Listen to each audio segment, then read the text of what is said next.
हरि ओम नमो नमः। ओम अज्ञानतिमिरान्धस्य ज्ञानाञ्जनशलाकया चक्षुरुन्मीलितं येन तस्मै श्रीगुरवे नमः। ओम गुरुर्ब्रह्मा गुरुर्विष्णुः गुरुर्देवो महेश्वरः गुरुः साक्षात् परं ब्रह्म तस्मै श्री गुरवे नमः। नमो नमः। नमः आवासिक सभायै संस्कृति विकास संस्थान द्वारा आयोजित इस व्याख्यानमाला हेतु सर्वप्रथम मैं श्री विनोद जिंदल जी और उनकी टीम का धन्यवाद देता हूं कि उन्होंने मुझे इस पर फेसबुक लाइव के द्वारा अपनी बात रखने का अवसर प्रदान किया। वस्तुतः मेरा जो विषय है वास्तुशास्त्र का स्वरूप। सर्वप्रथम जिज्ञासा होती है कि वास्तुशास्त्र है क्या। तो वास्तुशास्त्र जो शब्द बना है उसमें जो मुख्य शब्द हैं, एक है वास्तु और एक शास्त्र। सर्वप्रथम जानते कि वास्तु क्या है। तो वसंति अस्मिन् इति वास्तुः, अर्थात जिसमें वास किया जाता है वह सब वास्तु ही है। इस विषय में विश्वकर्म वास्तुशास्त्र में कहा गया है, देवतानां नराणां च गजगोवाजिनामपि निवासभूमि शिल्पज्ञैर्वास्तुसंज्ञमितीर्यते। अर्थात देवताओं का, मनुष्यों का, हाथी घोड़ा आदि पशुओं का, गायों का, इस प्रकार जितने भी पशु हैं उनकी जो निवास भूमि है उसको शिल्प शास्त्रज्ञों ने वास्तु कहा है। इसी प्रकार से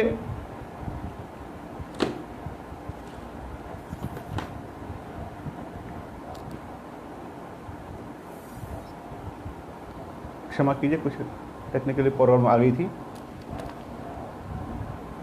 इसी प्रकार से कहा गया है, तैतिलाश्च नराश्चैव यस्मिन् यस्मिन् परिस्थिताः तदस्तु सूर्यभिः प्रोक्तं तथा वे वक्ष्यते अधुना। तैतिल अर्थात देवताओं का, मनुष्यों का जहाँ पर वास परिकल्पित किया जाता है उसको वास्तु कहते हैं। तो सामान्य अर्थ में जहाँ पर भी निवास किया जाता है, लोग रहते हैं, जहाँ पर पशुओं इत्यादि के लिए आश्रय स्थल खोजा जाता है, वह वास्तु है। अब शास्त्र क्या है, तो इस विषय में कहा गया है, शिष्यते अनेन शास्त्रम, अर्थात जो अनुशासित करे, किसी को मर्यादा में बांधे, उसे शास्त्र कहा गया है। इस प्रकार से जो वास्तु के ज्ञान को नियमों और सिद्धांतों में बांध लेता है उसे वास्तुशास्त्र कहते हैं।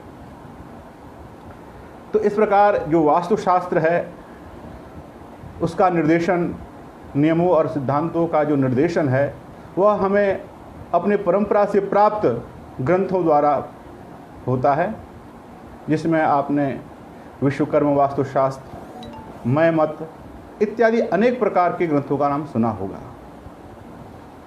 अब सर्वप्रथम जिज्ञासा होती है कि वास्तु की आवश्यकता हुई क्यों। तो जब हम देखते हैं मनुष्य की तीन आवश्यकता हैं, रोटी, कपड़ा और मकान। जब आरंभ काल में मनुष्य ने अपनी क्षुधा पूर्ति हेतु भोजन की व्यवस्था करना सीख लिया, तत्पश्चात पेड़ की छाल द्वारा या चर्म के द्वारा अपने अंगों को ढकना सीख लिया, तो रोटी और कपड़ा की आवश्यकता जब पूर्ति हो गई तब उसे एक ऐसा स्थल की आवश्यकता हुई जो उसका वैयक्तिक हो, जहाँ पर वह रह सके, जहाँ पर वह ठंडी से, गर्मी से, बरसात से बच सके। इस हेतु उसने सर्वप्रथम गुफाओं का, पर्वतों का, वृक्षों का सहारा लिया। तो सर्वप्रथम उसने इनको अपना निवास स्थान बनाया। तत्पश्चात धीरे धीरे जब उसमें बुद्धि का विकास हुआ तो उसने अपने गुफा को अलंकृत करना प्रारंभ किया। आज भी अनेक प्रकार की गुफाएं मिलती हैं जिसमें चित्रकला उकेरी हुई होती है, जो आदि मानव के द्वारा बनाई गई, निर्मित होती हैं। इसमें एक प्रमुख उदाहरण है भीमबेटका का। कुछ दिनों बाद मनुष्य ने जब जंगलों को काट करके अपने लिए निवास स्थान बनाना शुरू किया, तब उसने पर्वत काट करके पत्थरों की सहायता से ईंट बना करके अपने लिए निवास स्थान की परिकल्पना की। तो इस प्रकार से धीरे धीरे अपने निवास स्थान को सुविधाजनक बनाने का उसने प्रयास किया। उस घर में या उस आवास में वह सुखी रहे, उसे सुविधाएं प्राप्त हों, अपनी वस्तुओं को वह संग्रह कर सके, इस आशा से वहाँ पर आवास व्यवस्था मनुष्य ने प्रारंभ की। अगर हम वास्तुशास्त्र की परंपरा को देखें तो विश्व के सबसे प्राचीनतम ग्रंथ वेद हैं, और इस वेद का ही एक उपवेद वास्तुशास्त्र भी है। आप सब जानते ही हैं कि 4 प्रकार के वेद हैं: ऋग्वेद, यजुर्वेद, सामवेद, अथर्ववेद। तो इन वेद संहिताओं में वास्तु के विषय में अनेक चर्चाएं उपलब्ध होती हैं। केवल ऋग्वेद में ही घर के लिए 30 से अधिक शब्दों का प्रयोग मिलता है। सने सने जो अथर्ववेद है उसके उपवेद के रूप में स्थापत्य वेद को माना गया। चरणव्यूह नामक ग्रंथ में अथर्ववेद का उपवेद स्थापत्य वेद को कहा गया है। वेदों के बाद जब सूत्र साहित्य का निर्माण हुआ तो शुल्ब साहित्य में, शुल्ब सूत्रों में यज्ञ वेदी के निर्माण के लिए जब ज्यामिति का प्रयोग किया गया तो यज्ञ वास्तु का निर्माण किया गया। यज्ञ वास्तु के लिए जब चारों ओर से ढकने का प्रारंभ किया गया, जहाँ पर यज्ञशाला को ढका जाता था, तो उस प्रकार से एक निवास की जो परिकल्पना थी वह कैसी होगी, उस यज्ञ को करने वाले जो यजमान है, जो पुरोहित इत्यादि हैं, उनके लिए कक्ष विन्यास किस प्रकार का होगा, इन सब का भी चिंतन वहाँ प्रारंभ मिलता है। तो शुल्ब सूत्रों को कहा जाए तो वास्तु का बहुत अत्यंत, जिसे कह सकते हैं हम, महत्वपूर्ण घटक हैं जिनके द्वारा वास्तुशास्त्र आगे बढ़ा। तत्पश्चात ज्योतिष का जो संहिता विभाग है उसमें आचार्यों ने वास्तु का वर्णन किया। कुछ लोगों का कहना है कि ज्योतिष शास्त्र का एक अंग वास्तुशास्त्र है। कारण कि ज्योतिष के 3 भेद हैं: सिद्धांत, संहिता और होरा। तो जो सिद्धांत है वह पूरा गणितात्मक भाग है, होरा में वैयक्तिक फल को कहा गया है, और संहिता में समष्टिगत फल का विवेचन मिलता है। तो संहिता का तात्पर्य है तत्काष्णोपनयस्य मुनिभिः संकीर्त्यते संहिता, अर्थात जिसमें सिद्धांत और होरा शास्त्र के अतिरिक्त सभी विषयों का संचयन होता है वह संहिता शास्त्र है। इस दृष्टि से इसमें वास्तुशास्त्र का भी सम्मिलन हो गया। तो आचार्य वराह मिहिर, नारद आदि ने अपने संहिता ग्रंथों में वास्तु को सन्निवेशित किया, और इस प्रकार से ज्योतिष के एक अंग के रूप में भी वास्तु की ख्याति हुई। परंतु एक बात आती है कि जब स्थापत्य वेद के रूप में अथर्ववेद का उपवेद वास्तुशास्त्र बन गया, तो वह संहिता के रूप में जब वास्तु के रूप में आ गया तो वह ज्योतिष का अंग कैसे बना? इस विषय में सम्रांगण सूत्र में बड़ा अच्छा उल्लेख मिलता है। सामुद्रम गणितं चैव ज्योतिषं छंद एव च शिराज्ञानं तथा शिल्पम यंत्र कर्म विधिस्तथा। अर्थात सामुद्रिक शास्त्र, छंद शास्त्र, ज्योतिष शास्त्र, गणित, शिराज्ञान, शिल्प शास्त्र, यंत्र कर्म की विधियां, ये सब वास्तु के अंग हैं। अब इस सम्रांगण सूत्रधार के वचन के अनुसार वास्तु का एक अंग ज्योतिष कहा जा सकता है। यहाँ पर पुनः जिज्ञासा होती है कि एक तरफ तो हम वास्तु शास्त्र को उपवेद के रूप में, स्थापत्य वेद के रूप में जान रहे हैं, और दूसरे में वेदांग जो ज्योतिष है उसके एक भाग के रूप में वास्तुशास्त्र को कह रहे हैं। यह किस प्रकार संभव है?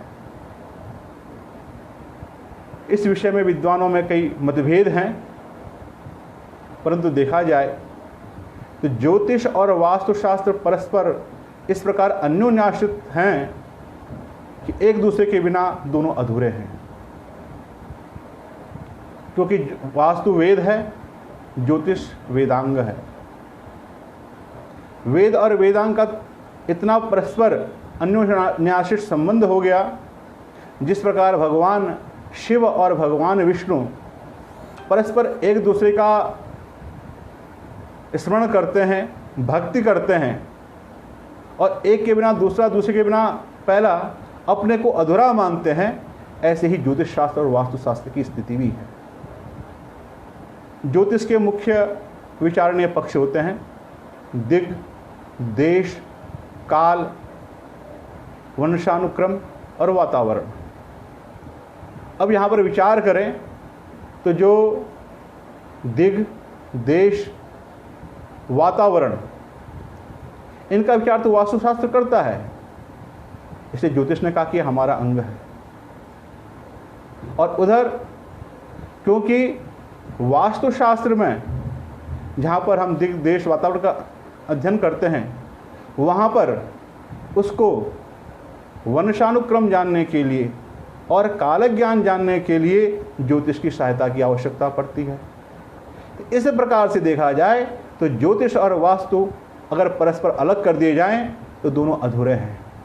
इस दृष्टिकोण से ज्योतिष और वास्तु को परस्पर एक दूसरे का अंग अंगी भाव कहा गया है। आजकल वास्तुशास्त्री कहते हैं कि हम ज्योतिष को नहीं जानते हैं, और ज्योतिषी कहते हैं कि वास्तुशास्त्र ये अलग विषय है, हमारा विषय नहीं है। परंतु ध्यान दिया जाए तो ज्योतिष और वास्तु परस्पर गुंफित हैं, और अगर हमें ज्योतिष का ज्ञान नहीं है तो हम वास्तुशास्त्र को ढंग से नहीं कर सकते हैं, उसका प्रयोग सही प्रकार से नहीं कर सकते हैं। और यदि वास्तुशास्त्री है और उसे ज्योतिष का ज्ञान नहीं है तो वह किसी भी प्रकार से ज्योतिष का जो मर्म है उसको समझे बिना वास्तुशास्त्र को अच्छे प्रकार से नियमित नहीं कर सकता है, उसको लागू नहीं कर सकता है। इस विषय में देखा जाए तो वास्तुशास्त्र और जो आजकल का आधुनिक आर्किटेक्चर है, दोनों ही वास्तुकला के विषय में कहते हैं। तो क्या वास्तुशास्त्र और वास्तुकला दोनों एक ही हैं? अगर सामान्य पक्ष से देखा जाए तो एक ही है, परंतु जब हम वास्तुशास्त्र की बात करते हैं और वास्तुकला की बात करते हैं तो इसमें एक महत्वपूर्ण अंतर है। वह अंतर यह है कि जो वास्तुशास्त्र है वह शास्त्रीय ग्रंथों के द्वारा नियमबद्ध है, सिद्धांतबद्ध है। वास्तुकला जहाँ पर वास्तु निर्माण के भौतिक पक्ष का चिंतन करता है, वहीं पर जो वास्तुकला है, वह वास्तुशास्त्र है, वह भौतिक चिंतन के साथ साथ एक आध्यात्मिक चिंतन को भी प्रस्तुत करता है। अगर हम विचार करें तो वास्तु शास्त्र में केवल भौतिक कलेवर को ही प्रधानता नहीं दी गई है, उसमें कलेवर के साथ साथ आध्यात्मिकता को भी जोड़ा गया है। क्योंकि अगर हमारा शरीर तो सुंदर है, लेकिन उस सुंदर शरीर में आत्मा ना हो तो क्या शरीर कुछ कार्य कर सकता है? हमने शरीर को तो अच्छे प्रकार से आभूषित कर दिया, अच्छे प्रकार से इसको सजा धजा दिया, लेकिन यदि हम इसके अंदर यदि आत्मा ही ना हो तो वह शरीर केवल शरीर है, केवल मुर्दा है, उसमें किसी प्रकार का जीवन तत्व नहीं है। जब कोई व्यक्ति मरता है तो कितना भी सुंदर शरीर वाला हो, सब उसको जलाने के लिए ही कहते हैं, उसको दफनाने के लिए ही कहते हैं, उसको घर में सजाने के लिए नहीं कहते हैं। यद्यपि सुंदर शरीर है, लेकिन उसमें कुछ ऐसी विशेषता थी जो चली गई। तो उस आत्मा के बिना वह शरीर जिस प्रकार निष्प्राण है, उसी प्रकार जो वास्तुकला है, अगर उसमें उसकी आत्मा नहीं है, आध्यात्मिक चिंतन नहीं है, तो वह किस प्रकार हमारे लिए उपयोगी हो सकती है, यह खुद ही समझने की बात है। हमारे शास्त्रों में सर्वप्रथम चिंतन मिलता है कि वास्तु की उत्पत्ति कैसे हुई। अब इस चिंतन को अगर हम वैज्ञानिक प्रकार से सोचें तो एक नई ही दृष्टि प्राप्त होती है। वास्तुशास्त्र के जो मानक ग्रंथ हैं वो कहते हैं कि अत्यंत प्राचीन काल में भगवान शिव और अंधक असुर की आपस में युद्ध हुआ। उन दोनों के युद्ध में एक तरफ भगवान शिव हैं जो सकारात्मकता के प्रतीक हैं, दूसरी तरफ अंधक है जो नकारात्मकता का प्रतीक है। उन दोनों के बीच में इस प्रकार का संबंध है कि एक सकारात्मकता की ओर जा रहा है और एक नकारात्मकता की ओर जा रहा है। अब इन दोनों में परस्पर युद्ध हो रहा है। भगवान शंकर अचानक थक करके जब उनके सिर से एक श्वेत बिंदु गिरता है, पसीने की एक बूंद गिरती है, तो उससे एक भयंकर प्राणी की उत्पत्ति होती है। भगवान शंकर उसे निर्देश देते हैं कि वह जाए और वह वहाँ से जाकर के उन अंधक के जो असुर हैं उनका संहार करें। उस निर्देशन से वह जो दिव्य प्राणी उत्पन्न हुआ, बड़ा भयंकर प्राणी है, वह अंधकासुर को उसकी सेना के साथ समाप्त कर देता है। अब जब वह अंधकासुर को समाप्त कर लेता है तो वह उनका रक्तपान कर लेता है, परंतु उसकी विवक्षा, उसकी भूख नहीं मिटती है। तो वह समस्त सृष्टि की ओर फैलना शुरू कर देता है और उस सृष्टि के भक्षण के लिए उद्यत हो जाता है। तब देवता लोग अत्यंत विस्मित होकर के उसको पकड़ते हैं और उसको अधोमुख स्थापित कर देते हैं और स्वयं उसके ऊपर अवस्थित हो जाते हैं। और तब ब्रह्मा ने उस पुरुष की वास्तु पुरुष के नाम से संज्ञा दी। पुराणों में भी इसकी कथा का वर्णन इस प्रकार मिलता है, मत्स्य पुराण इत्यादि में। सामान्य दृष्टिकोण से देखा जाए तो जो यह एक कथा ही मालूम होती है जो केवल चमत्कार उत्पन्न करने के लिए है, परंतु अगर हम इसको गहराई से सोचें तो जो वास्तु है वह क्या है? तो भगवान शिव जो सकारात्मकता के प्रतीक है, पॉजिटिव एनर्जी है। जो अंधकासुर है वह डार्क मैटर है।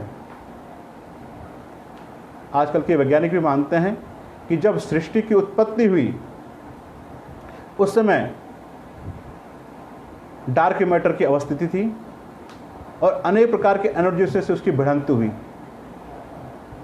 तो यहाँ पर भगवान शिव और जो अंधक है, पॉजिटिव एनर्जी है, और एक तरफ नेगेटिव एनर्जी है या डार्क मैटर है, उनका जब परस्पर भिड़ंत होती है, संघर्ष होता है, उस संघर्ष से एक अलग ही प्रकार का एक सृष्टि उत्पन्न होती है, जो भगवान शंकर के श्वेत बिंदु के रूप में गिरती है, जिसे वास्तु कहा गया है। वह भयंकर भूत, भयंकर प्राणी उस संघर्ष से उत्पन्न होता है और धीरे धीरे अपने विस्तार को जब फैलाना शुरू करता है, तो वह अंधक रूपी जो डार्क मैटर है वहाँ पर प्रकाशित होकर के उस अंधकार का नाश प्रारंभ कर देता है। उस अंधकार का नाश करने के कारण से जब होने लगता है, तब वह धीरे धीरे फैलने लगता है। तो यहाँ पर अगर आप चिंतन करें तो वस्तुतः जो सृष्टि हुई है वह फैलनी शुरू हो जाती है, लेकिन अभी वह रहने लायक नहीं हुई है, वह निरंतर फैलती जा रही है। तो जो देव शक्तियाँ हैं, जो पॉजिटिव एनर्जी है, वह उसको नियंत्रित करती है। तो जो देवता लोग उसको अधोमुख करके पृथ्वी पर स्थापित करते हैं, उसका तात्पर्य यही है कि धीरे धीरे देवताओं ने अपनी शक्ति से, जो पॉजिटिव एनर्जी है या अनेक प्रकार की जो शक्तियां हैं, धनात्मक शक्तियां, उन्होंने, चाहे वो चुंबकीय शक्ति हो, गुरुत्वाकर्षण शक्ति हो, इनके द्वारा इस पृथ्वी को या इस ब्रह्मांड रूपी वास्तु को स्थिर किया गया। उसके द्वारा सृष्टि की प्रक्रिया प्रारंभ हुई और उसके द्वारा ही यह पृथ्वी अस्तित्व में आई। इस प्रकार जो ब्रह्मांड रूपी वास्तु है, उससे फिर पृथ्वी रूपी वास्तु का निर्माण हुआ। तो सर्वप्रथम जो पृथ्वी थी वह अग्निगर्भा पृथ्वी कहा गया है, एकदम अग्निमय थी। तो धीरे धीरे वह ठंडी हुई और वह रहने लायक हुई। इस प्रक्रिया में जो हजारों हजार साल लगे, वह वही समय है जब कथा में कहा गया है कि देवताओं ने उसको अधोमुख करके उसके ऊपर अवस्थित हुए और उसको रहने लायक बनाया। तो इस प्रकार जो वास्तुशास्त्र में वास्तु पुरुष की उत्पत्ति की कल्पना है, वह देखा जाए तो कहीं ना कहीं हमारी सृष्टि परिकल्पना से जुड़ी हुई है।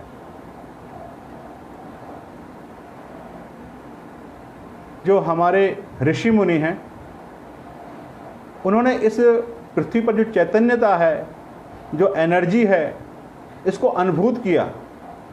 क्योंकि आज का विज्ञान भी मानता है कि इस पृथ्वी पर अनेक प्रकार की एनर्जियां चलती रहती हैं जो अदृश्य हैं।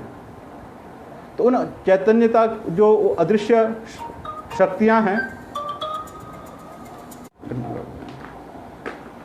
जो अदृश्य शक्तियां हैं, जो लगातार इस पृथ्वी पर संचालित होती आ रही हैं, तो उसमें हम देखें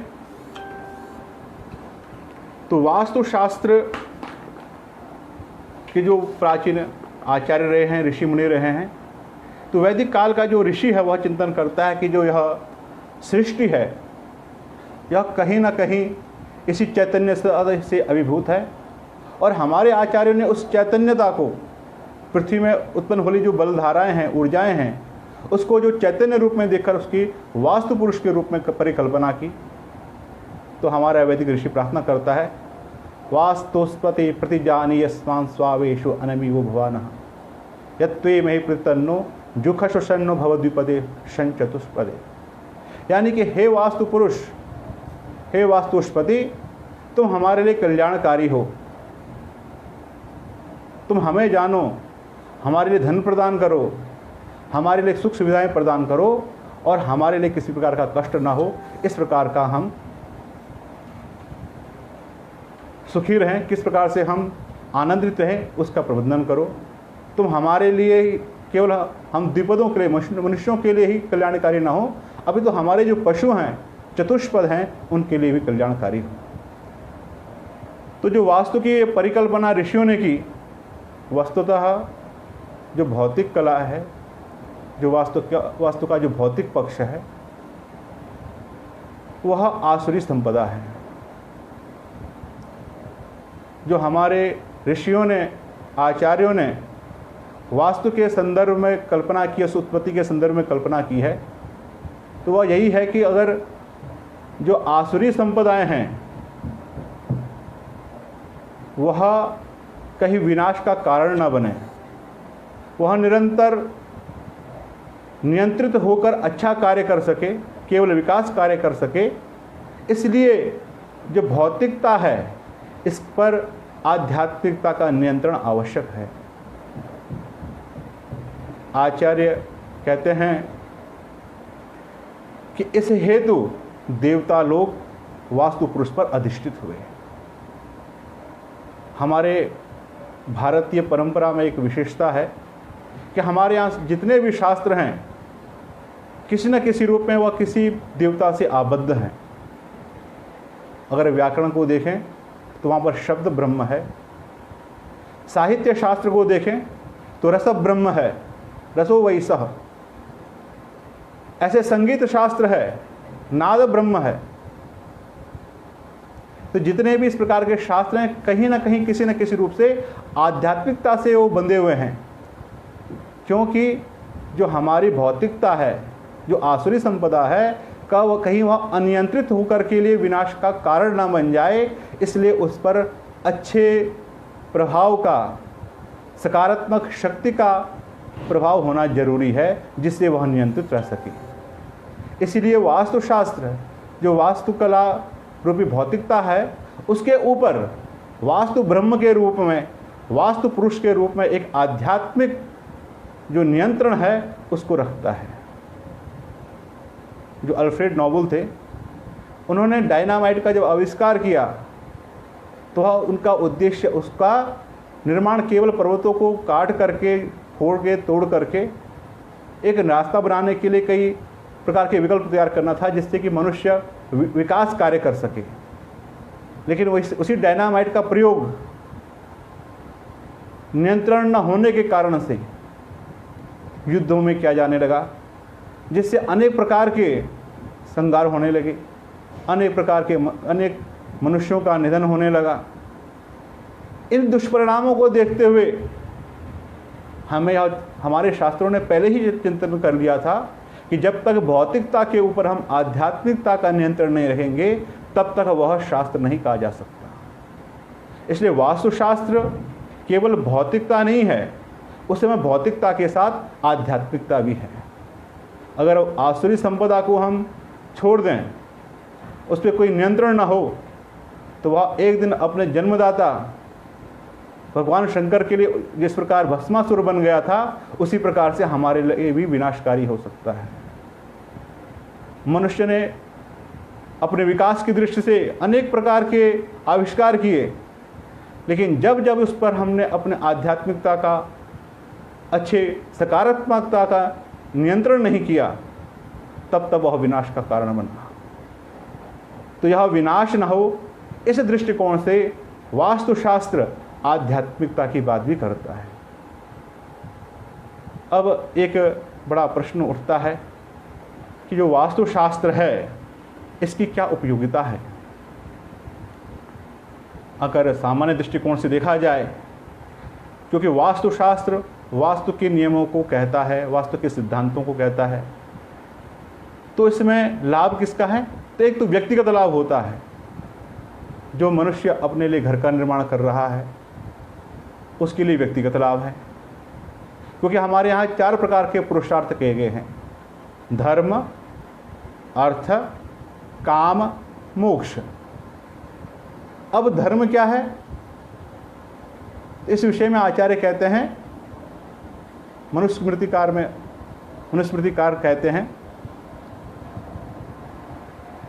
कि जो धर्म है उसके 10 लक्षण हैं: धृति, क्षमा, दमोस्तेय, शौचमिंद्रिय निग्रह, धी, विद्या, सत्यम, क्रोधो, दशकम धर्म लक्षणम। धृतिमनक धैर्य धारण करना, क्षमा, दमन, जो बुरी प्रवृत्तियां उनका दमन करना, अस्तेय चोरी न करना, शौच पवित्रता रखना, इंद्रिय निग्रह रखना, सत्य बोलना और अनावश्यक क्रोध न करना। तो ये 10 चीज़ें जहाँ पर पाई जाती हैं वह है धर्म। जब तक हम इन 10 लक्षणों को न अपनाएं तब तक हम धार्मिक नहीं हो सकते हैं। तो जो धर्म है उसमें हमारी उपासना पद्धति भी आ जाती है, धार्मिक कृत्य भी आ जाते हैं, श्रोत स्मार्त आदि क्रियाएं भी आ जाती हैं। तो इनको करने के लिए हमें एक आवास व्यवस्था की आवश्यकता होती ही है, क्योंकि जब तक गृह नहीं है तब तक वह गृह ही नहीं कहा जा सकता है। चाहे साधु हो, सन्यासी हो, चाहे ब्रह्मचारी हो, चाहे गृहस्थी हो, सबको घर की आवश्यकता तो पड़ती ही है, क्योंकि कहीं ना कहीं उसको ठंडी से, गर्मी से, बरसात से बचने के लिए, अपना जितना भी संग्रह है उसको संरक्षित रखने के लिए, सुविधा के लिए, सुरक्षा की दृष्टि से घर तो बनाना ही पड़ेगा, एक आश्रय तो चाहिए ही।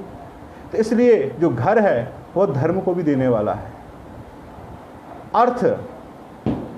अर्थ को भी देने वाला है। जो हम अर्थ का तात्पर्य है धर्म पूर्वक कमाया गया धन प्राप्ति। तो जो अर्थ है, अर्थ प्राप्ति में भी सहायक है। अर्थ का संरक्षण, आजकल तो बैंकों का ज़माना है, प्रायः बैंकों में धन रखा जाता है, परंतु प्राचीन काल में बैंक आदि व्यवस्था नहीं थी, तो लोग अपने घरों में धन को सुरक्षित रखते थे, कोषागार का निर्माण करते थे। इस दृष्टिकोण से भी देखा जाए तो अर्थ के लिए भी घर का होना आवश्यक है। फिर कहा काम, संतानोत्पत्ति की दृष्टिकोण से काम अत्यंत आवश्यक है। यद्यपि आहार निद्रा भय मैथुनम चा, ये चाहे मनुष्य हों चाहे पशु हों, सब में एक जैसा होता है, लेकिन मनुष्य में एक विवेक बुद्धि अधिक होती है, वह लज्जाशील होता है। तो इस प्रकार के जो काम संबंधी कर्म हैं वह गृह में ही सुरक्षित रह सकते हैं। साथ में काम से तात्पर्य है कि पुत्र पौत्रादि का पालन करना इत्यादि भी, उनकी सुरक्षा का, उनकी सुविधा का, पत्नी की सुरक्षा का, इस दृष्टिकोण से देखा अगर ध्यान रखना है तो घर की आवश्यकता तो पड़ती ही है। तो इसलिए काम का भी जो साधक है वह घर है। अब आती है मोक्ष। जब हम धर्म, अर्थ और काम इन तीनों पुरुषार्थों का साधन कर लेते हैं तब हम मोक्ष प्राप्ति के लिए प्रयास कर सकते हैं, संन्यास धारण कर सकते हैं। लेकिन सन्यासी को भी एक आश्रय स्थल की आवश्यकता होती है, उसे कुछ मठ चाहिए या मंदिर चाहिए जहाँ पर वह रह सके, जहाँ पर वह वास कर सके। इस दृष्टिकोण से देखा जाए तो व्यक्तिगत लाभ के लिए भी वास्तुशास्त्र की उपयोगिता है। इसी प्रकार जो श्रौत स्मार्त आदि कर्म हैं उनके फल की प्राप्ति के लिए भी यह वास्तु है ही। क्योंकि अगर घर ना हो, हम किसी के यहाँ पर रह रहे हों, श्रौत स्मार्त आदि कर्म कर रहे हों, तो उसके पुण्य फल की प्राप्ति नहीं होती है। इस विषय में कहा गया है परगेह कृता सर्वा श्रौत स्मार्त क्रियाशुवाः निष्फला सूर्यतस्ताशां भूमिश फलमश्नुते।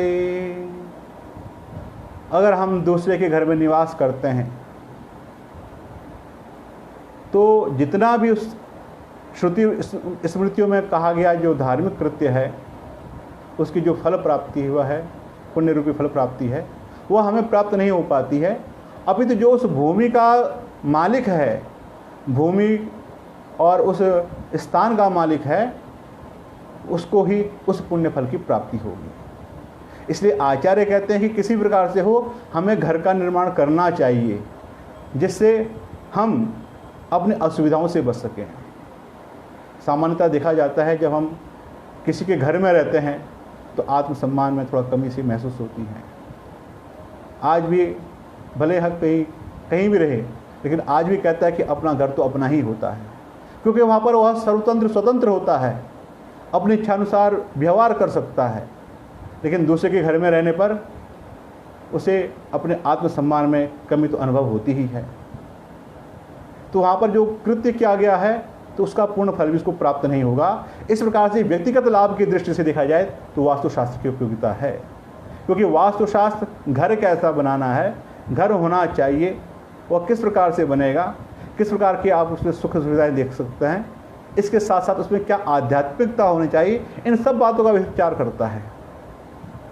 अब दूसरी बात आती है कि एक तो व्यक्तिगत लाभ हो गया, अब इसका समाज के लिए क्या लाभ है। तो समाज के लिए कई प्रकार के लाभ हैं। वास्तु की उपयोगिता है, हम वापी, कूप, तालाब इत्यादि बनाते हैं, जलाशय स्थल बनाते हैं, देव मंदिर बनाते हैं, तो इसके लिए वास्तुशास्त्र की आवश्यकता पड़ती ही है। तो इस प्रकार समाज कल्याण के लिए, समष्टिगत लाभ के लिए भी वास्तुशास्त्र की उपयोगिता है। इस विषय में जो गृह निर्माण है वह अवश्य करना चाहिए। अब बात आती है कि वास्तुशास्त्र में क्या विशेषता है कि जो वह गृह निर्माण करे तो उसमें ही अच्छा रहे, क्योंकि जो आजकल सामान्य घर बिना नियमों के बन सकते हैं तो उसमें भी आदमी रह सकता है। तो इस विषय में यह जानना आवश्यक है कि हमारा जो शरीर है 5 भौतिक तत्वों से बना है: पृथ्वी, जल, तेज, वायु, आकाश। अब ये जो 5 तत्व हैं, यदि पिंडे तद ब्रह्मांडे, जिससे हमारा शरीर बना हुआ है, यही 5 तत्वों से यह पूरी संपूर्ण सृष्टि बनी हुई है। जो हमारी पृथ्वी है इसमें भी ये 5 तत्व हैं। भारतीय चिंतन धारा के अनुसार इस सृष्टि में जितना कुछ भी है सब 5 भौतिकमय ही है। ये अवश्य है, किसी में किसी तत्व की अधिक मात्रा है, किसी में किसी तत्व की कम मात्रा है, परंतु इन 5 का सामंजस्य अवश्य ही है। हम कहते हैं कि माता भूमि पुत्रो हम पृथिव्या, कि माता भूमि है, हम उसके पुत्र हैं। तो देखा जाए तो जो भूमि है वह 5 भौतिक है और हमारा शरीर भी 5 भौतिक तत्वों से बना हुआ है। इस पृथ्वी में, इस सृष्टि में, यहाँ पर पृथ्वी, जल, तेज, वायु, आकाश प्रत्यक्ष अनुभूत होते हैं, हमारे शरीर में भी पृथ्वी, जल, तेज, वायु, आकाश प्रत्यक्ष स्पष्ट होते हैं। जो हमारा शरीर बना है ये पृथ्वी तत्व से बना हुआ है। जो हमारे शरीर में स्थित खून है, रक्त है, मेद है, यह सब जहाँ पर भी जल तत्व युक्त चीज़ें हैं वह सब जल तत्व से ही बना हुआ है। हमारे प्राण, अपान, व्यान, उदान, समान, ये जो 5 वायु हैं ये सब वायु तत्व ही हैं। इसी प्रकार जो हमारे नेत्रों की ज्योति है जिससे हम सब देख रहे हैं, जो हमारे पेट में स्थित अग्नि है जिससे यह भोजन पचता है, यह अग्नि तत्व से युक्त है। और जो हमारे शरीर में वायु के संचरण के लिए रिक्त स्थान है वह सब आकाश ही है। इस प्रकार देखा जाए तो जो 5 भौतिक हमारा शरीर है उसको रहने के लिए भी उसी प्रकार का एक आवास चाहिए जो उसके शरीर से 5 भौतिक तत्वों से सामंजस्य स्थापित कर सके। इस सृष्टि में अनेक प्रकार की बलधाराएं हैं, अनेक प्रकार की एनर्जी हैं, अनेक प्रकार के शक्तियां हैं, जिसमें पृथ्वी का गुरुत्वाकर्षण, सूर्य, चंद्र आदि ग्रहों का भी गुरुत्वाकर्षण बड़ा अत्यंत महत्वपूर्ण है। साथ में इस पृथ्वी में चुंबकीय शक्तियां भी हैं, ग्रह नक्षत्रों में भी चुंबकीय शक्तियां हैं। इनका परस्पर सामंजस्य के द्वारा जो हमारे शरीर के लिए, हमारे परिवार के लिए अच्छा हो, उसके लिए जो गृह निर्माण की पद्धति है वह वास्तुशास्त्र कहता है। तो गृह निर्माण का प्रमुख लक्ष्य ही है सुख, सुविधा और शांति की प्राप्ति। इस विषय में विश्वकर्मा आदि ऋषियों का क्या मत है, इसमें वास्तुमाला में मिलता है, स्त्री पुत्रादिक भोग सौख्य जननम धर्मार्थ काम जंतूनामयनम सुखास्पदमिदं शीतांबुघर्मापहम वापी देवगृहादि पुण्यमखिलं गेहा समुत्पद्यते पूर्वं गेहमुशन्ति तेन विबुधा श्री विश्वकर्मादयः। हम घर क्यों बनाएं? तो आचार्य कहते हैं स्त्री पुत्रादिक भोग सौख्य जननम, ऐसा स्थान, ऐसा आश्रय स्थल जहाँ पर पत्नी पुत्र आदि सुरक्षित रह सकते हैं, जहाँ पर हम भोगों का उपभोग कर सकते हैं, विषयों का आस्वादन कर सकते हैं, जो सुख को उत्पन्न करने वाला है, जहाँ पर कि हमें विश्रांति का अनुभव होता है, वह घर है। उस घर का निर्माण करना सबसे मनुष्य का पहला कर्तव्य होना चाहिए। क्योंकि जब भी हम अपने कार्यालय से थके हुए घर आते हैं तो घर आते ही एक अलग प्रकार की विश्रांति का अनुभव करते हैं, अपने स्त्री पुत्र आदि को देख करके प्रसन्न होते हैं, उनके साथ जीवन का आनंद लेते हैं। तो इसलिए घर का होना तो आवश्यक है ही। अगर सभी लोग अपने ही कार्यालय में रहें, कोई घर आए ही नहीं, तो ऐसी स्थिति का आप स्वयं विचार करें तो आप स्वयं ही घर की आवश्यकता को महसूस कर सकते हैं। फिर कहा धर्मार्थ काम प्रदम, धर्म अर्थ और काम को देने वाला है। यहाँ पर मोक्ष इसलिए ने कहा कि जहाँ पर धर्म अर्थ और काम के धर्म पूर्वक प्राप्ति हो जाती है, वहाँ पर मोक्ष तो अवश्य मिलेगा ही मिलेगा। अब आचार्य कहते हैं जंतु नाम अयनम, जंतु अर्थात प्राणियों का जो आश्रय स्थल है। जब हम रहते हैं तो हमारे साथ में हमारे पशु भी रहते हैं, गाय रहती हैं, अश्व रहते हैं, हाथी इत्यादि जानवर रहते हैं। आजकल कुत्ता बिल्ली इत्यादि पशु भी पाले जाते हैं, तो इनके लिए भी एक आश्रय स्थल है। सुखास्पदम इदम, ऐसा स्थल जहाँ पर आके सुख की प्राप्ति होती है। शीतांबु घर्मापहम, जहाँ पर शीत ठंडी से, अंबु वर्षा से, और घर्म अर्थात गर्मी से रक्षण होता है, जो इन तीनों चीज़ों से हमें बचाता है। ऐसे घर का निर्माण करना चाहिए। और इस प्रकार का घर का जो निर्माण है उसका पुण्य कितना है, इस विषय में आचार्य कहते हैं वापी देवगृहादि पुण्य मुखलम गेहात समुत्पद्यते। आपने जन कल्याण के लिए वापी बना दी, बावड़ी बना दी, मंदिर बना दिए, अनेक प्रकार के कार्य कर लिए, लेकिन आपके पास स्वयं अपना आश्रय नहीं है, तो ये सब व्यर्थ है। क्योंकि जितना इनका पुण्य मिलता है वापी देवगृह आदि को बनाने का, वो तो केवल एक घर बनाने से ही प्राप्त हो सकता है। इसलिए विश्वकर्मा आदि जितने भी आचार्य रहे हैं, इन्होंने गृह निर्माण का आदेश दिया है। इस प्रकार देखा जाए तो वास्तुशास्त्र का जो प्रमुख लक्ष्य है, ऐसे घर का निर्माण करना जहाँ पर मनुष्य सुखपूर्वक रह सके, सुविधापूर्वक रह सके, उसका परिवार, उसके पशु इत्यादि भी सुखपूर्वक रह सकें, उनका रक्षण हो, सुविधा प्राप्ति हो। इस हेतु आचार्य उस घर में भी पांच भौतिक जो तत्व हैं उनके सही सामंजस्य की बात करता है। इसी दृष्टिकोण से देखा जाए तो जो पूर्व, उत्तर और ईशान वाला भाग है, वहाँ पर जल तत्व की प्रधानता मानी गई है। वास्तु में इसी प्रकार जो पूर्व, आग्नेय और दक्षिण है, तो पूर्व, आग्नेय और दक्षिण का जो भाग है यह प्रायः अग्नि तत्व के लिए अच्छा माना गया है। दक्षिण, नैऋत्य और पश्चिम, यहाँ पर पृथ्वी तत्व युक्त पदार्थ रखने चाहिए, जिससे कि उसका सामंजस्य बना रहे, क्योंकि यहाँ पर पृथ्वी तत्व की प्रधानता है। इसी प्रकार देखा जाए तो जो पश्चिम है वायव्य है, उत्तर है, इन तीनों स्थानों पे वायु तत्व की प्रधानता है। लेकिन घर में वायु का अच्छे प्रकार से संचरण हो सके, सूर्य की रश्मियां अच्छे प्रकार से आ सकें,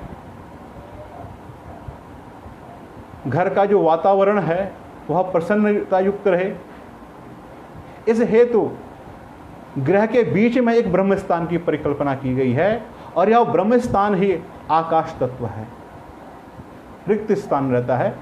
यहाँ पर आंगन की परिकल्पना की गई है, जिससे क्या फायदा होता है कि एक तरफ तो घर के अंदर वायु का संचरण भली भांति हो पाता है, साथ ही बीच में अगर घर के खाली है तो वहाँ से आने वाली जो सूर्य किरणें हैं उनके कारण से घर के अंदर पर्याप्त मात्रा में दिन में रोशनी रहती है। इस प्रकार से वास्तुशास्त्र पांच भौतिक तत्वों के साथ ही गुरुत्वाकर्षण और चुंबकीय जो शक्तियां हैं इनके सामंजस्य से मनुष्य के लिए निवास हेतु गृह निर्माण की परिकल्पना प्रस्तुत करता है। आज बड़ी विडंबना है कि हम वास्तु अर्थात गृह का निर्माण तो करते हैं, परंतु उसमें सम्यक प्रकार के जो नियम हैं उनका पालन नहीं करते हैं। आज वास्तुशास्त्र के पास आदमी तब जाता है जब वह घर बना लेता है, तत्पश्चात पूछता है कि देखिए महाराज यह जो घर है यह वास्तुसम्मत है या नहीं है, क्योंकि जो आजकल इंटीरियर डेकोरेशन है, आंतरिक सज्जा है, इसको ही वास्तुशास्त्र माना गया है कि इस दिशा में ये चीज़ रख दीजिए, इस दिशा में ये रख दीजिए, जो सबसे गलत बात है। अगर आप किसी वास्तुकलाविद के पास जाते हैं, आर्किटेक्चर के पास जाते हैं, या जो स्ट्रक्चर इंजीनियर है उसके पास जाते हैं, उससे अपने घर बुलाते हैं और उससे पूछते हैं कि अब इसमें जो घर जो बना हुआ घर है इसमें रेता, बालू, सीमेंट इत्यादि जो चीज़ें हैं, सरिया का जो सम्मिश्रण है सही प्रकार का है ना।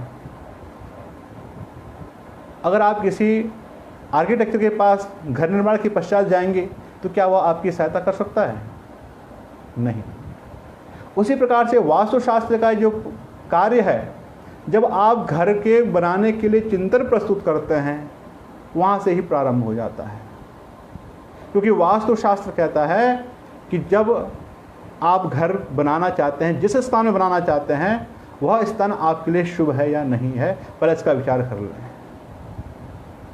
जिस गांव में आपको रहना है उस गांव में आपको किस दिशा में रहना चाहिए, वह गांव आपके लिए शुभ है या नहीं है,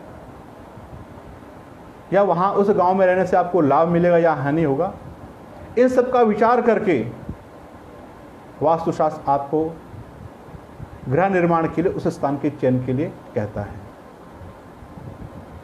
आज भी जब हम देखते हैं सॉइल टेस्टिंग इत्यादि की जाती है कि जिस स्थान पर, जिस भूमि पर, भूखंड पर गृह निर्माण करना है वहाँ की मिट्टी कैसी है, कहीं मिट्टी धंसने वाली तो नहीं है, या कहीं यह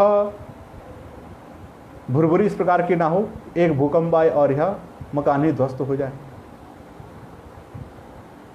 या इसी प्रकार से जो उसकी जो गुणवत्ता है, उसकी गुणधर्मिता है भूमि की, उसका परीक्षण किया जाता है।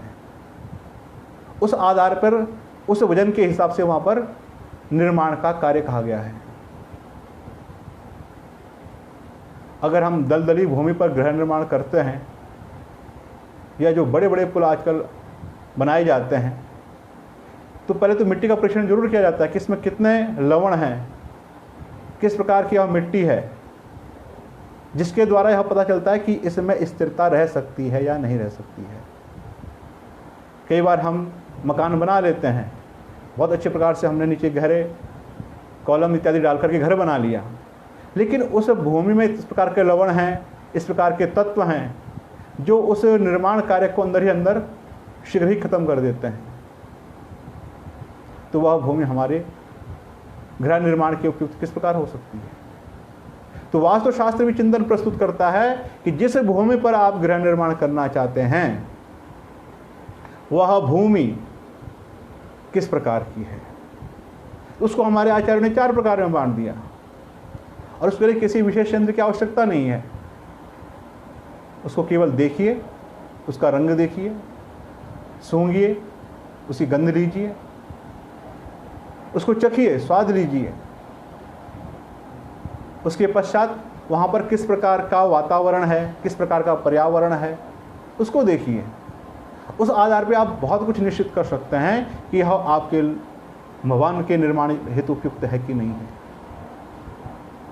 उसके पश्चात भूमि परीक्षण किए जाते हैं। जिस प्रकार सॉइल टेस्टिंग होती है, हमारे यहाँ उसी प्रकार से मिट्टी की गुणधर्मिता की पहचान करने के लिए भी कुछ भूमि परीक्षण की प्रविधियाँ की गई हैं, जिसमें जल के द्वारा या अन्य प्रकार के विचारों द्वारा भी यहाँ पर भूमि परीक्षण किया जाता है। भूमि परीक्षण के पश्चात अब कार्य होता है उस भूमि खंड पर निर्माण योजना बनाना, प्लानिंग करना, मैपिंग करना। इस दृष्टिकोण से जो वास्तुशास्त्र में वास्तुपद विन्यास का आ गया अत्यंत ही महत्व के है। किस दिशा में किस भाग में कौन सा निर्माण कार्य शुभ होता है, कहाँ पर किस प्रकार का निर्माण करना चाहिए, कहाँ पर रिक्त स्थान छोड़ना चाहिए, इन सब का जो मैपिंग करता है वह वास्तुपद विन्यास है। लेकिन आजकल इस प्रकार के से बहुत कम ही निर्माण होते हैं। जब वास्तुपद विन्यास हो जाता है, एक प्लानिंग बन जाती है, उसके पश्चात शिलान्यास किया जाता है। शिलान्यास जब होता है उस समय उसके गुणधर्मिता की पहचान करते हुए कहाँ पर क्या बनेगा उसको वहाँ पर सूत्र के द्वारा मापा जाता है। कितने स्थान में क्या करना है, उस समस्त भूमि को वास्तुपद की दृष्टि से बांट करके वहाँ पर सूत्रों के द्वारा रेखांकन इत्यादि कार्य किया जाता है। तत्पश्चात ही गृहारंभ होता है, घर को बनाया जाता है। फिर उसमें देखा जाता है कि यहाँ पर कौन कौन सी ईंटें प्रयुक्त होनी चाहिए, किस प्रकार की ईंट हो या किस प्रकार के पत्थर हों, या घास फूस का बनाना है तो झोपड़ी बनानी है तो उस प्रकार की सामग्री चाहिए, या केवल लकड़ी का बनाना है तो उस प्रकार की सामग्री चाहिए। उन लकड़ियों में क्या गुणधर्मिता हो, कौन कौन से शुभ लकड़ियाँ होती हैं, कौन से अच्छी लकड़ियाँ नहीं होती हैं, कमज़ोर लकड़ियाँ होती हैं। इन सब का विचार करते हुए, फिर इष्टिका विचार करते हुए, काष्ठ विचार करते हुए, उनके संयोजन के लिए वज्रलेप आदि का विचार करते हुए घर का निर्माण आरंभ होता है। साथ ही उसमें कौन सी वस्तुएं कहाँ रखनी है, इनका स्थान का भी चयन करके वहीं पर उस प्रकार से व्यवस्था की जाती है। इस प्रकार जब गृह निर्माण हो जाता है तत्पश्चात आध्यात्मिक दृष्टिकोण से, क्योंकि वह घर जो है हमसे जुड़ा हुआ है, इसे जब हम भूमि चयन करते हैं तो उस भूमि के चयन में कितने क्षेत्र में हम अपने लिए घर बनाएंगे, इस हेतु पिंड साधन किया जाता है और उसके लिए हमारे हाथ का माप ही लिया जाता है। स्वामी हस्त प्रमाणेन ज्येष्ठ पत्नी करेण वा, अर्थात जिनको वहाँ रहना है उनका उससे लगाव हो, उनका जुड़ाव हो। इस हेतु अनेक प्रकार के विधियाँ वहाँ पर कही गई हैं। तो पिंड साधन भी इसी प्रक्रिया का एक तथ्य है कि कितने क्षेत्रफल में, पिंड अर्थात क्षेत्रफल, कितने क्षेत्रफल में है, कितनी लंबाई चौड़ाई में हमको घर का निर्माण करना है। उसमें फिर आकृति का विचार भी आता है। इस प्रकार के कई वहाँ पर विचार आते हैं। तो जब गृह तैयार हो जाता है बन करके, तो गृह प्रवेश के समय यहाँ पर ज्योतिष शास्त्र हमारा गृहारंभ इत्यादि, गृह प्रवेश इत्यादि के मुहूर्तों के बारे में निर्देशन देता है। अब उस जो वास्तु है उसमें हम आध्यात्मिक चेतना को आवाहित करके वास्तु पुरुष की पूजा करते हैं गृह प्रवेश के समय में। उससे पूर्व शिलान्यास इत्यादि में भी होता है, पर गृह प्रवेश में विशेष महत्व है, क्योंकि अब हमको उस घर में रहना है उस घर का तारतम्य हमसे जुड़ा हुआ है, हमको उसमें रहना है, तो हमारी सुविधा के हिसाब से वो हमसे एडजस्टमेंट कर सके, हम उसे एडजस्टमेंट कर सकें। इस हेतु आचार्य गृह प्रवेश को कराते हैं। उसी गृह प्रवेश के बाद वहाँ पर गृह सज्जा के बारे में चिंतन आता है कि कहाँ पर कौन सी चीज़ें आती हैं, कहाँ पर क्या करना चाहिए, कौन सी वस्तु कहाँ पर रखेंगे, कौन कौन से चित्र घर पे लगाने चाहिए, कौन कौन से चित्र नहीं लगाने चाहिए। इस प्रकार देखा जाए तो जो वास्तुशास्त्र है उसका जो गहन चिंतन है, उसका आरंभ गृह निर्माण योजना से पूर्व ही हो जाता है कि आपको जिस गांव में रहना है, जिस स्थान में रहना है, वो आपके लिए शुभ है या नहीं है। वहाँ से प्रारंभ होकर के गृह प्रवेश के पश्चात जब आप उसमें निवास करने लग जाते हैं तब तक रहता है। लेकिन आज का दुर्भाग्य है कि जब गृह निर्माण हो जाता है, आदमी रहने लग जाते हैं, तो वास्तुशास्त्री को बुलाते हैं कि अब देखिए कि यह घर वास्तु के हिसाब से ठीक है कि नहीं है, किस प्रकार हम वास्तुशास्त्र को इसमें नियमित कर सकते हैं, इसका नियमन कर सकते हैं या वास्तुशास्त्र के सिद्धांतों को इसमें अप्लाई कर सकते हैं।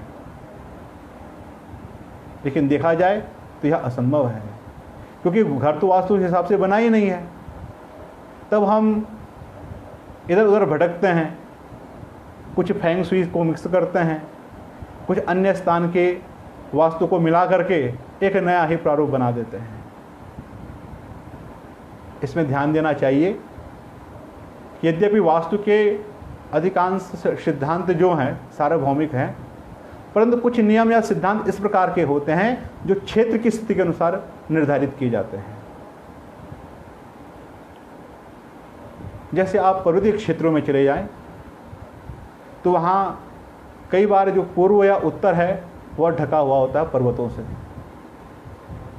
तो वहाँ पर किस प्रकार से निर्माण करेंगे, या जहाँ पर आंधियाँ ज़्यादा आती हैं किस साइड से ज़्यादा आती हैं, तूफान आते हैं, तो वहाँ पर गृह निर्माण किस प्रकार से हो या मंदिरों का निर्माण किस प्रकार से हो, इस दृष्टिकोण से आचार्यों ने कई चिंतन प्रस्तुत किए। तो उसी चिंतन का परिणाम था कि हमारे यहाँ मुख्यतः दो शैलियाँ प्रस्तुत की गई, आचार्य विश्वकर्मा के द्वारा नागर शैली का और आचार्य मय के द्वारा द्राविड़ शैली का, और इन दोनों के सम्मिश्रण से बेसर शैली का भी एक निर्माण हुआ।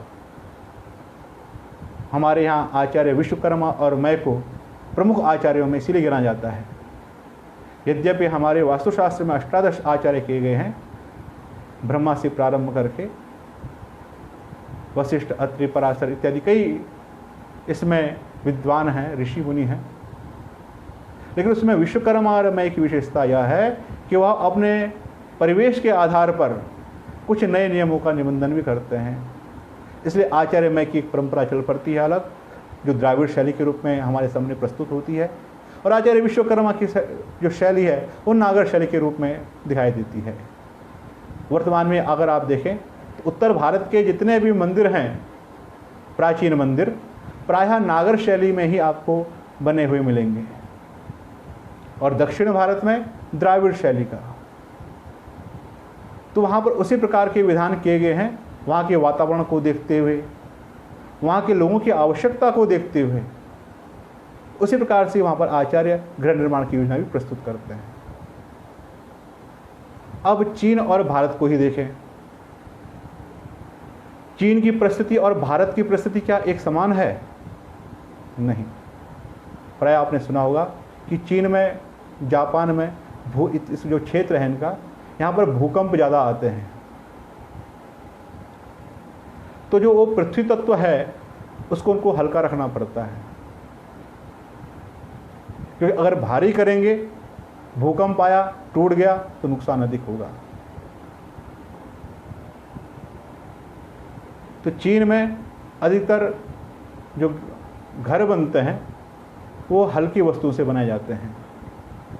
पहले बांस इत्यादि का ज़्यादा प्रयोग होता था, आजकल स्टील बॉडी से बने हुए मकान ज़्यादा वहाँ प्रयुक्त किए जाते हैं। इस प्रकार वहाँ पर जल तत्व और वायु तत्व की ज़्यादा प्रधानता है, आकाश तत्व की, इन तीनों तत्वों की। और हमारे यहाँ पांचों तत्वों की आवश्यकता है। क्योंकि यहाँ पर सामंजस्य उस प्रकार का है।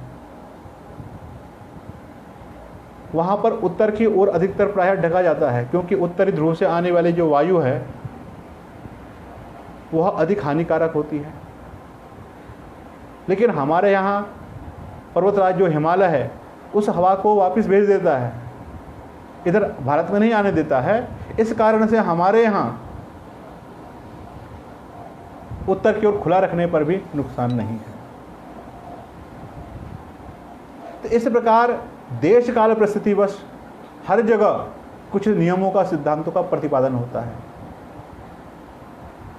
दूसरी बात है कि वहाँ के जो आचार विचार है, खान पान है, धार्मिक रीति रिवाज हैं, उनका भी उस पर प्रभाव पड़ता है। तो हर एक देश काल परिस्थिति के अनुसार हमें गृह निर्माण या मंदिर निर्माण इत्यादि कर्मों को करना चाहिए। इस बात का अवश्य ध्यान देना चाहिए। अगर सबको मिलाकर के बिना रिसर्च किए हुए, बिना शोध किए हुए अगर हम कुछ भी अप्लाई कर देते हैं तो अवश्य ही वो हमारे लिए घातक होगा। ठीक है, फेंग शुई में कुछ अच्छे सिद्धांत हैं, उसको हम अपने यहाँ अप्लाई कर सकते हैं, लेकिन उस पर पहले शोध की आवश्यकता है। केवल हमने कहा कि एक घंटी लटकाने से हमारा वास्तु का दोष समाप्त हो जाएगा, तो यह संभव नहीं है। एक जगह बात हुई कि जो ईशान कोण है वहाँ पर टॉयलेट रूम बना हुआ था। तो जो यजमान है उसने क्या किया कि नैऋत्य दिशा की ओर एक शीशा लगा दिया, आईना लगा दिया, और कहता है कि इससे, क्योंकि नैऋत्य की ओर अब उसकी परछाई दिखेगी, इस कारण से जो टॉयलेट का दोष है वो समाप्त हो गया। क्या यह संभव है? हम तो केवल नैऋत्य कोण में तो केवल उसका आभाषिक बिंब ही वहाँ पर देख रहे हैं, लेकिन जो वस्तु है वह तो ईशान में है ना। तो क्या उस दोष का परिशमन हो सकता है? नहीं हो पाता है।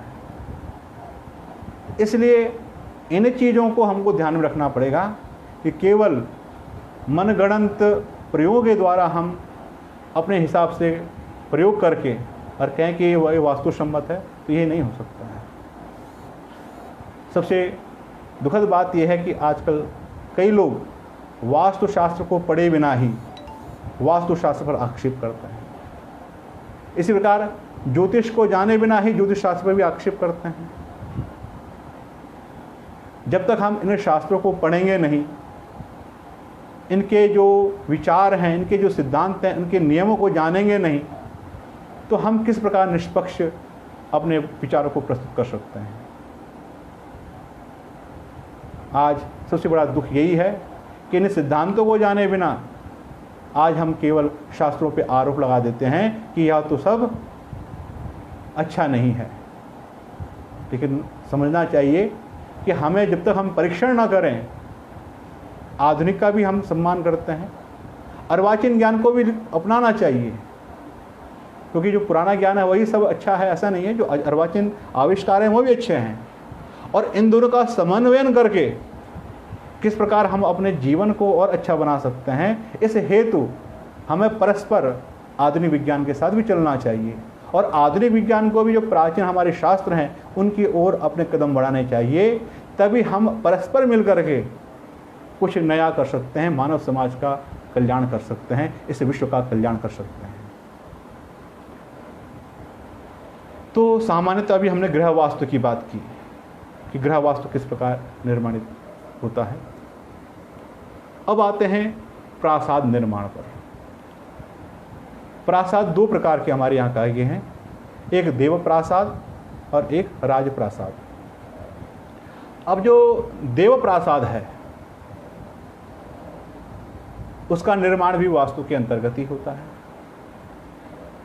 आज भी जो प्रायः प्राचीन वास्तुकला के नमूने हैं वह हमें, या प्राचीन वास्तुशास्त्र की जो आध्यात्मिकता या जो कला है वह हमें मंदिरों में ही दिखाई देती है, चाहे उत्तर भारत के मंदिर हों चाहे दक्षिण भारत के मंदिर हों।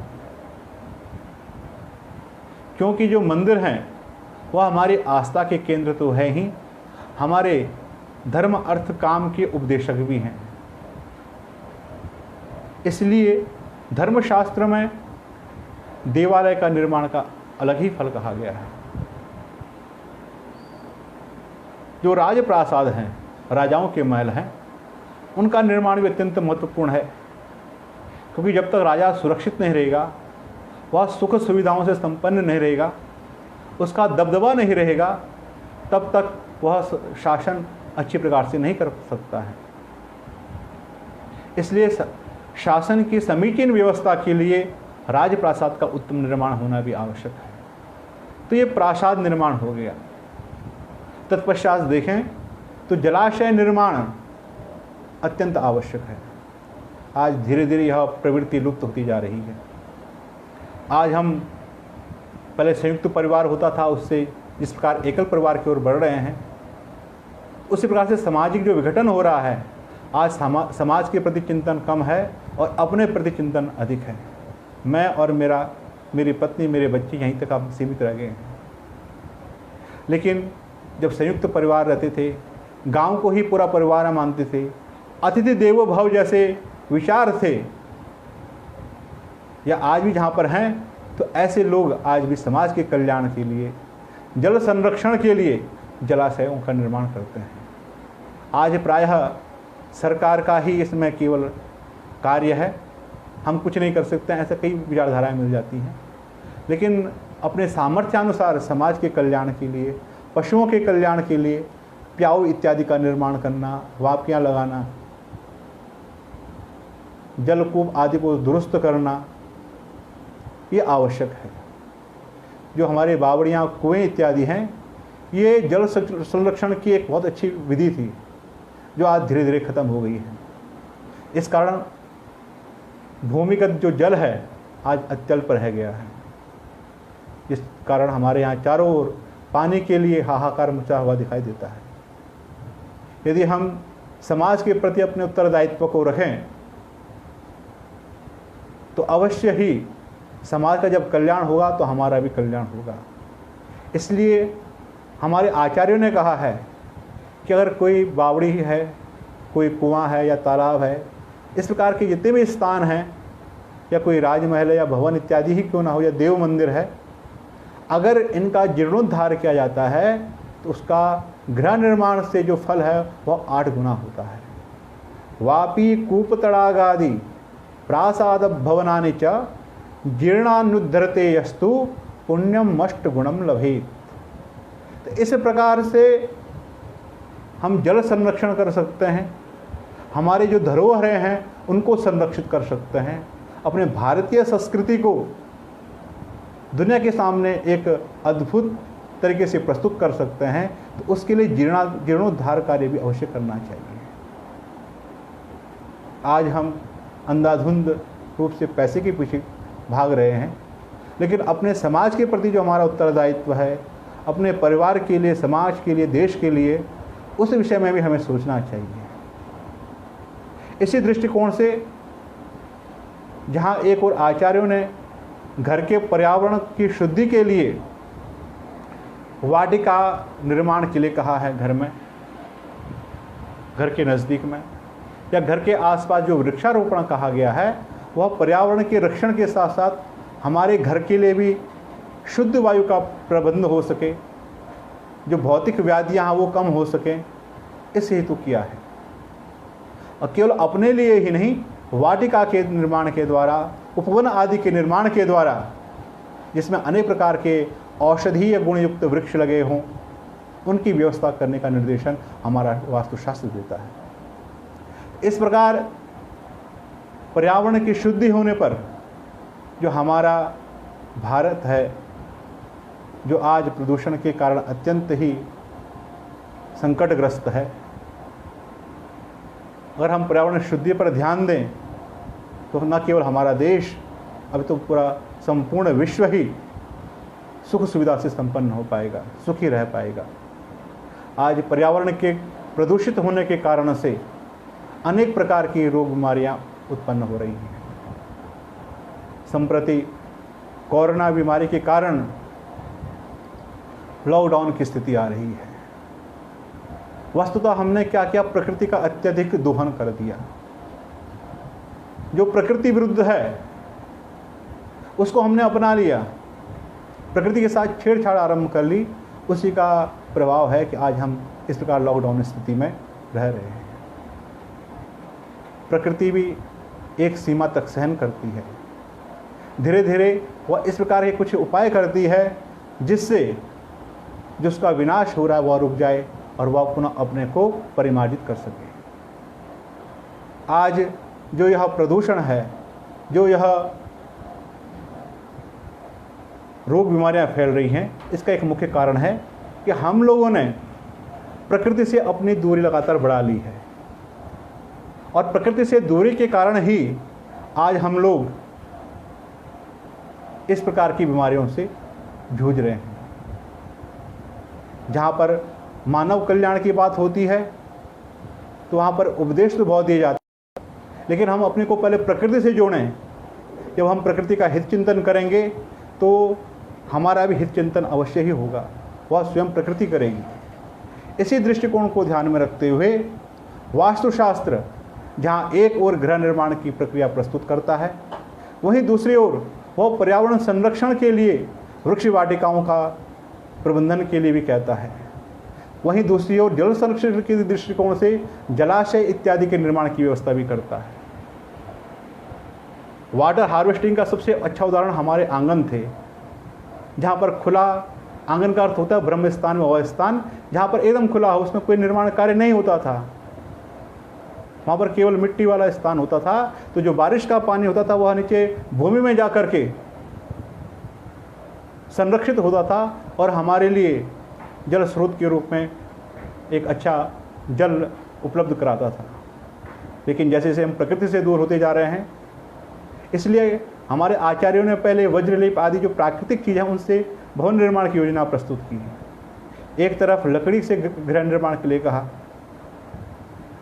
घास फूस इत्यादि के घर निर्माण कहे गए हैं, पत्थरों के द्वारा घर निर्माण किए गए हैं। तो उसको इस प्रकार से बनाया जाता था कि वह प्रकृति के काफ़ी नज़दीक रहे, प्रकृति से अधिक छेड़छाड़ ना हो। यदि गृह निर्माण के लिए पेड़ काटे भी जाते थे तो एक पेड़ काटने पर 10 वृक्ष लगाने का हमारे शास्त्र विधान करते हैं, परंतु आज हम ये सब बातें भूल गए हैं, जिसका परिणाम आज यह महामारी के रूप में हमारे सामने प्रस्तुत हो रहा है। अगर हमें देश को बचाना है, अपने विश्व को बचाना है, मानव समाज को बचाना है, तो हमें अपने शास्त्रों की ओर पुनः लौटना होगा। उसमें निहित जो तात्विक चिंतन है उसके बारे में सोचना होगा।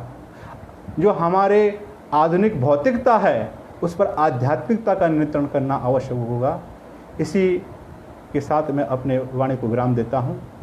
संस्कृति विकास संस्थान द्वारा जो यह आयोजना की गई है, इसके लिए इनके श्री विनोद जिंदल जी और इनकी जो टीम है वो धन्यवाद की पात्र है। आशा है कि इस प्रकार के व्याख्यानमालाएँ और बौद्धिक कर्म कर ये अवश्य ही एक बौद्धिक चिंतन की धारा को इस केवल इस देश में ही नहीं विश्व में भी प्रवाहित करेंगे। इसी के साथ नमस्कार, धन्यवाद।